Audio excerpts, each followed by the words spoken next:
So I had a subscriber send me this list of 100 questions that Christians are supposed to ask atheists about evolution. I guess it's supposed to make atheists look foolish, but in all honesty, it just makes the person who wrote this list look like a complete idiot. Most of the questions have nothing at all to do with evolution anyway.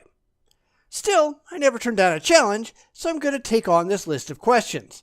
Because 100 questions in a single video is just absurd, I'm going to break this down into 10 question blocks, and yeah, that's going to take a while. Sorry.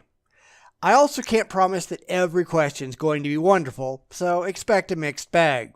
I will do my best though, so let's get started on the first batch. If I prove the Bible is true and God exists, would you want to become a Christian? Now, for some of these questions, he actually does go on to answer the question, which I find a little ridiculous. You don't ask questions of others and then answer the questions yourself. Alright, I'll bite. Would I want to become a Christian? No.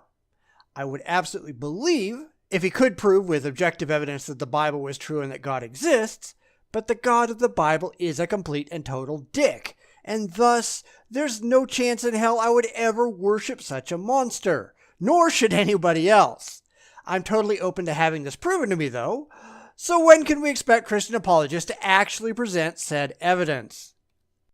So you believe that nobody plus nothing equals everything. Nobody ever says that. Ever. It's a really stupid question to ask, but let's be honest, this is aimed at the religious who aren't that bright or educated enough to know any better anyway.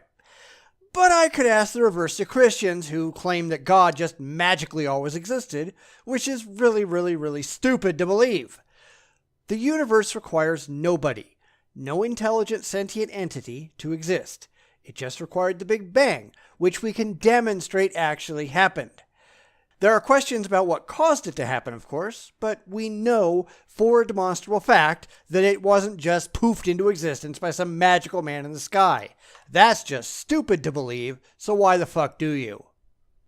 Which is more complex? The world's fastest supercomputer, the world's most advanced robotic system, the Space Shuttle, or an Earthworm? Well, you need to define complexity. Could the Earthworm, which is the apologist's choice for most complex, do as many computations per second as the world's fastest supercomputer? Probably not. We know that for a lot of flies, for instance, their brains are the size of a grain of sand and are clearly not capable of doing any kind of complex computations. For the roundworm C. elegans, we've known for a long time that it only has 302 neurons in its entire nervous system. Is that more complex than a computer? I doubt it. But nematodes have existed for more than 400 million years. How long have computers been around? Less than 100? Give them a chance, please. Could the very first nematodes who had been around 100 years do what the modern ones do? I don't think so.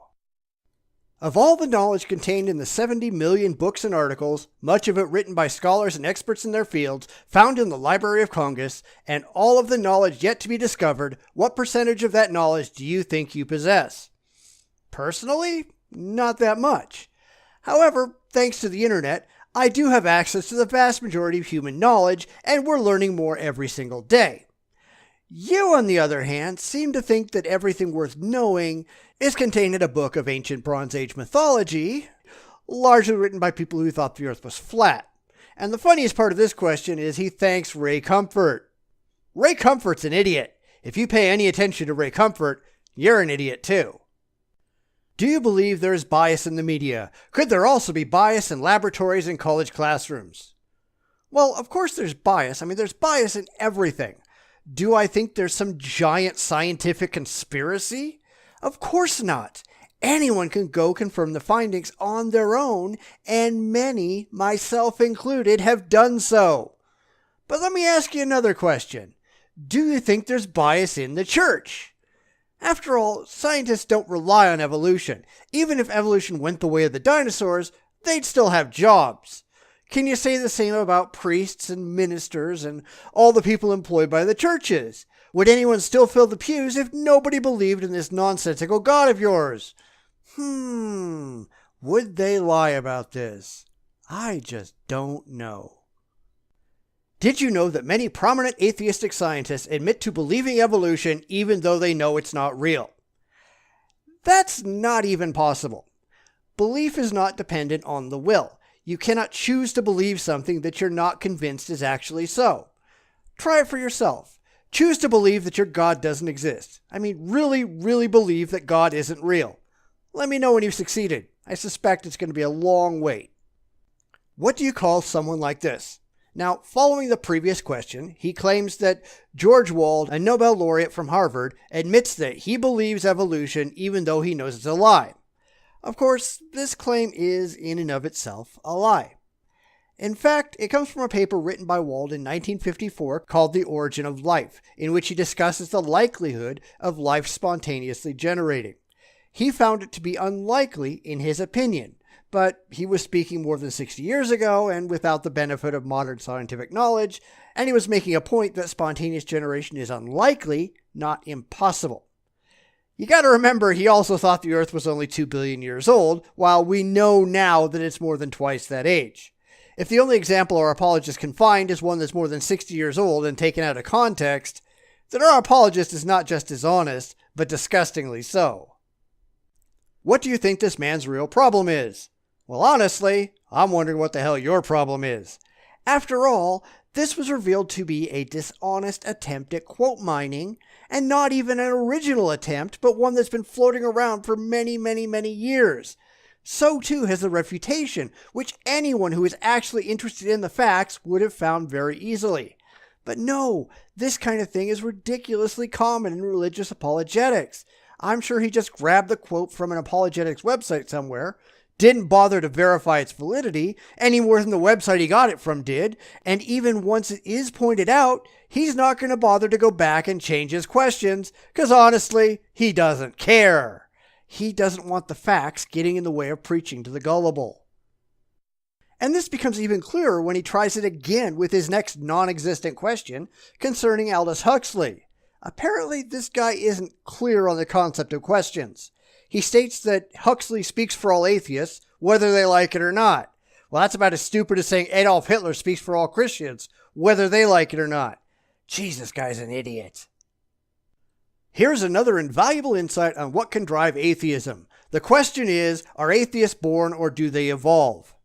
Well, here he just demonstrates he's got no clue what evolution is, which is no surprise to anyone.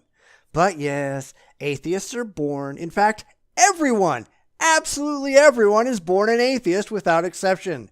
Absolutely nobody pops out of the womb believing in any gods. It's only after they've been indoctrinated at their most innocent by parents and community members who are convinced they're doing the right thing because they too were indoctrinated that they start believing in absurd things for which there's no evidence. But guess what? More and more people are giving up on these ridiculous beliefs once they reach the age of reason because they're realizing that there's simply no evidence whatsoever for these ridiculous God beliefs. Wow, that was painful. I mean, I wouldn't mind having an intelligent discussion with a rational theist if I could ever find one. But I can honestly say I've never, ever, ever in my life met one. And by rational, I mean people who can step back and examine their beliefs objectively and non-emotionally and actually hold their own beliefs to the same rational, objective standards that we expect from everything else. But you know what they call people like that? Atheists. Okay, everybody, stick around. I'm sure these things aren't going to get any better. And apologists wonder why we laugh at them. They earn it with their own abject stupidity.